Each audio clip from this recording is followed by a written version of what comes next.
GT road पर धुंध के बायस पेश आने वाले ट्रैफिक हादसे में 5 अफराद जान बहक हो गए। रेस्क्यू जराये के मुताबिक हादसा गुजरात के इलाके सब्जी मंडी के करीब पेश आया, जहां धुंध के सबब ट्रक और रिक्शे में तसादम हो गया।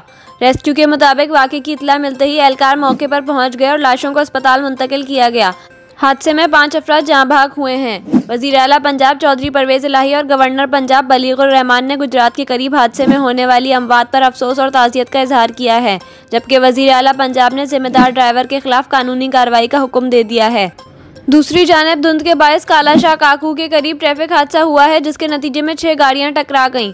रेस्क्यू जराये के मुताबिक हादसे में मुत्तअद अफराद जख्मी हो गए, जिन्हें तिबई इमदाद के लिए अस्पताल मुंतकिल कर दिया गया है। हादसे में गाड़ियों को भी शदीद नुकसान पहुंचा है।